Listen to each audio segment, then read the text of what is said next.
ప్రస్తుతం మనతో పాటు ప్రముఖ ఆధ్యాత్మికవేత్త, తంత్ర జ్యోతిష్యులు, జ్యోతిషరత్న, జ్యోతిష సామ్రాట్ చింతా రుక్మాన్ గద్ర గారు మనతో ఉన్నారు. గురుగారితో మాట్లాడదాం. నమస్కారం గురుగారు. మాతృదేవోభవ, పితృదేవోభవ, ఆచార్య దేవోభవ. ఓం నమో మాందేశ్వరాయ నమః. అందరూ బాగుండాలి, అందరికీ మంచి జరగాలి. నక్షత్రాల సిరీస్ లో భాగంగా ఈ రోజు మనం మఖా నక్షత్రం గురించి మాట్లాడదాం. ఏంటి ఈ నక్షత్రం యొక్క ప్రత్యేకతలు, ఈ నక్షత్రంలో జన్మించిన వారి జీవితం పుట్టిన దగ్గర నుంచి మరణించే వరకు ఏ విధంగా ఉంటుంది, వీళ్ళు ఎలాంటి జాగ్రత్తలు తీసుకోవాలి లైఫ్ లో గురుగారు? మఖా నక్షత్రము అనేది సింహరాశిలో మొదటి నక్షత్రము, కేతు నక్షత్రము. ఈ నక్షత్రంలో సీతాదేవి పుట్టిందని, అదేవిధంగా మహాత్మా గాంధీ పుట్టారని కూడా చెబుతారు. ఇది పితృ నక్షత్రం, అంటే మన పితృదేవతల యొక్క ప్రభావం ఎక్కువ కలిగి ఉంటుంది. ఈ నక్షత్రంలో ఎవరైనా పుట్టారంటే వాళ్ళు అంతకుముందు జన్మలో కూడా అదే కుటుంబానికి చెందిన వాళ్ళని అర్థం.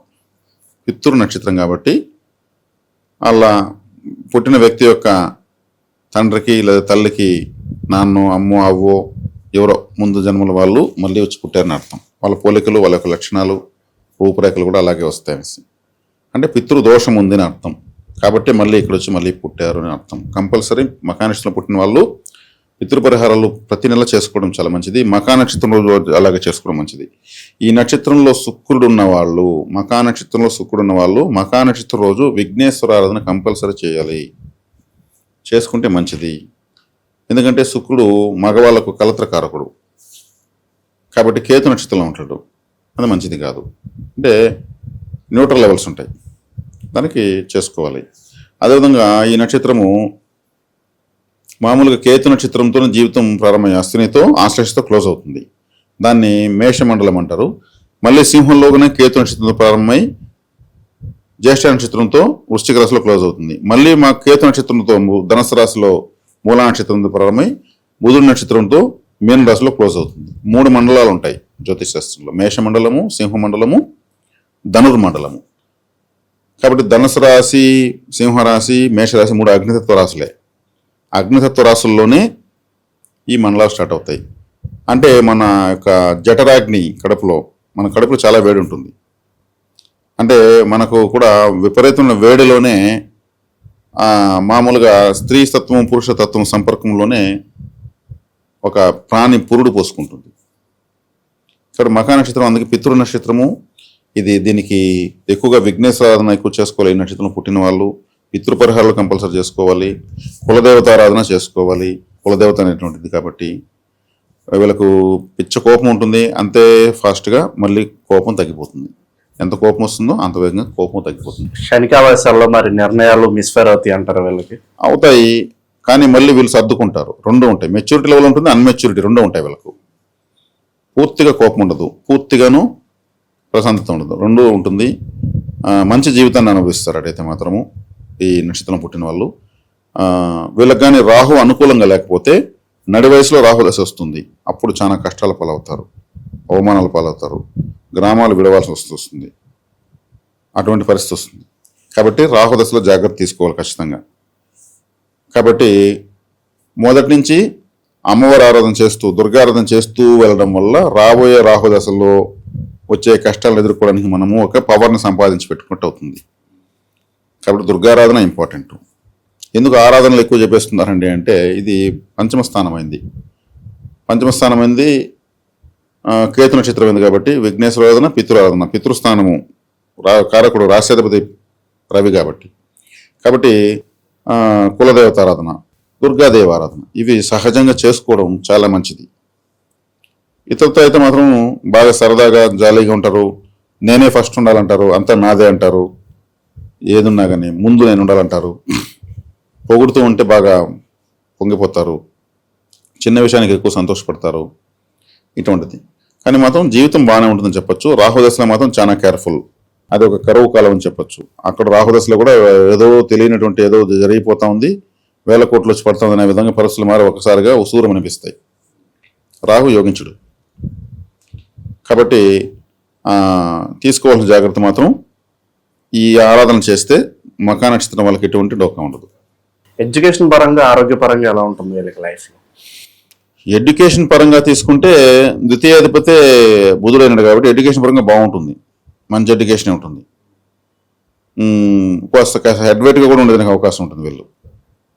ఎందుకంటే సింహరాశి కాబట్టి సూర్యుడు కాబట్టి అడ్మినిస్ట్రేషన్ ప్లాంట్ కాబట్టి రాజు ఎప్పుడు ఎట్లా ఉంటాడు, డల్గా సగం కన్నులు తెచ్చుకుని ఉంటాడా, హెడ్ వెయిట్ ఉంటాడు, నేనే నా మాట వినాలంటాడు, అట్లా కొంత హెడ్ వెయిట్ కూడా ఉంటుంది. అందుకే వీళ్ళని పొగుడుతూ ఉంటే వీళ్ళు ఏదైనా చేసేస్తారు, ఏమారిపోతారు. రాజును కూడా నమస్కారాలు పెడుతూ పొగుడుతూ ఏదైనా బెనిఫిట్ పొందడము, శిక్షలు తగ్గించుకుంటూ చేసుకుని ఇలా ఉంటుంది. వీళ్ళని పొగడతా ఉంటే ఇలా మారిపోతారు. ఎడ్యుకేషన్ మాత్రం బాగుంటుంది. ద్వితీయాధిపతి లాభాధిపతి బుధుడు కాబట్టి బాగా చక్కగా చదువుతారు. ఆరోగ్యపరంగా ఎలా ఉంటుందంటారు? ఆరోగ్యం కూడా బాగానే ఉంటుందండి. ఇప్పుడు సింహం చూసిన ఎలా ఉంటుంది, పీలగా ఉంటుంది. ఆ టోటల్ అడవిలోకి ఇదే స్ట్రాంగ్, పులులు అన్నీ కూడా ఖరారైపోతాయి. కాబట్టి సింహబలుడు అంటారు ఎవరన్నా కానీ స్ట్రాంగ్గా ఉంటే. కాబట్టి ఆరోగ్యపరంగా మంచి రెసిస్టెన్స్ పవర్ బాగుంటుంది, ఏమి ఇబ్బంది లేదు. ఇన్వెస్ట్మెంట్స్ పరంగా వీళ్ళకి ఏమైనా సలహాలు సూచనలు ఇస్తారా? ఇన్వెస్ట్మెంట్ పరంగా తీసుకుంటే వీళ్ళు సింహరాశి కాబట్టి పూర్వీకుల ఆస్తులు బాగా కలిసి వస్తాయి. వాటిపైన అభివృద్ధికి పెట్టుబడులు పెట్టచ్చు. అదేవిధంగా 4వ ఇల్లు 10వ ఇల్లు వచ్చేకాడికి సింహం అవుతుంది, మన వృషభం అవుతుంది. ఇక్కడ ఈ రాశికి అత్యంత శుభగ్రహము కుజ సంబంధమైన వాటిపైన పెట్టచ్చు. కుజ సంబంధం అంటే ఏమి, రక్షణ శాఖ, అదేవిధంగా స్పోర్ట్స్ స్టోర్స్ పెట్టుంటారు. స్పోర్ట్స్ స్టోర్స్, క్రీడాకారులుగా బాగా రాణించు, మంచి క్రీడలు అంటే మంచి ఆసక్తి ఉంటుంది. రక్షణ రంగం అంటే ఆర్మీ, అదేవిధంగా రాజకీయాలు కలిసి వస్తాయి. సింహరాశిలో ఒక గ్రహం ఉంటే ఆ గ్రహ కారకత్వంగా ఏదో విధంగా రాజకీయాన్ని టచ్ చేయాల్సిందే. కనీసం యూట్యూబ్ ఛానల్లో రాజకీయాల గురించి మాట్లాడే ఒక అనలిస్ట్ అన్నా కావాల్సిందే సింహంలో గ్రహం ఉంటే, ఏదో ఒక రకంగా. కానీ సింహంలో గ్రహం ఉంటే వీళ్ళు కంపల్సరీ కులదేవతారాధన చేసి తీరాల్సిందే. అప్పుడే దాంట్లో ఫలితాన్ని పొందుతారు, లేదంటే ఫలితం తక్కువగా వస్తుంది. కాబట్టి రాజకీయాలు కలిసి వస్తాయి. అదేవిధంగా గ్రామాధిపత్యము, సర్పంచులు కావడము, లేదంటే మామూలుగా సర్పంచులకు రాజకీయాల సంబంధం గ్రామ పెద్దలు ఒకరు ఉంటారు. ఈ ఊరికి వాళ్ళ పెద్దలు పాతకాలం నుంచి వాళ్ళ పెద్దరికాన్ని పక్కన పెట్టి ఊరేం చేయలేకపోతూ ఉంటారు. అది సింహరాశి, సింహము. ఈ ఊరు అంటే ఈ అడవికి రాజు, సింహం అన్నట్టు ఆ ఊరికి వాళ్ళు. మళ్ళీ ఆ వంశంలో ఎవరన్నా ఒకరు దుష్ట జాతకులు పుడితే అప్పటి నుంచి వాళ్ళ యొక్క పెద్దరికం గ్రామాధిపత్యం పోతుంది. చెప్తా ఉంటారు, ఆయన ఉన్నంత వరకు ఉన్నది, ఆ తర్వాత వాళ్ళు లాభం లేదు, మళ్ళీ ఎవరు వాళ్ళని అడిగేవాళ్ళు కాదు, ఎవరు చెప్పేవాళ్ళు కాదంటారు. ఆయన తల ఉన్నంత వరకు అంటూ ఉంటారు. తల అంటే అది సింహం లాంటి వాడు ఆయన. అటువంటివన్నీ కూడా వీళ్ళకు కలిసి వస్తాయి. దాన ధర్మాలు ఎక్కువ చేయాలి వీళ్ళు. నీటి దానం, అన్నదానం. కుటుంబ పరంగా ప్రేమానురాగాలు కావచ్చు, వైవాహిక జీవితం, ఇవన్నీ ఎలా ఉంటాయి? వైవాహిక జీవితము కుటుంబ పరంగానూ బాగుంటుంది, మంచి లాభాలు ఫ్యూచర్లో అన్ని రకాలు గడిస్తారు.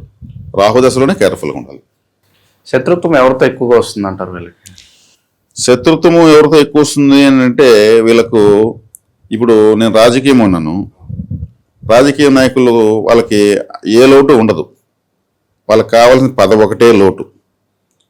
ఇప్పుడు బంతి కింద పడిపోతుంది అనుకోండి, అంటే అతుక్కునేస్తుందా, పైకి లేస్తుంది, లేస్తే గాల్లో ఉండిపోతుందా, మళ్ళీ కింద పడుతుంది, కింద పడితే మళ్ళీ అతుక్కునేస్తుందా, లేస్తుంది. రాజకీయ నాయకులు ఇట్లే ఉంటారు, వాళ్ళు బంతులు పడుతూ లేస్తూ ఉంటారు. పన్నప్పుడు ఏమంటారు, మళ్ళీ లేయాలని చూస్తారు పదవి కావాలనేసి, మళ్ళీ పదవిలోకి వస్తారు, మళ్ళీ పడిపోతారు. అంటే బౌన్స్ అవుతూనే ఉంటారు. రాజకీయం అనేది ఒక బౌన్సింగ్. ఒకసారి పదవి వచ్చిందంటే ఇంకోసారి పోతుంది, అదే ఆటోమేటిక్ మళ్ళీ వస్తుంది.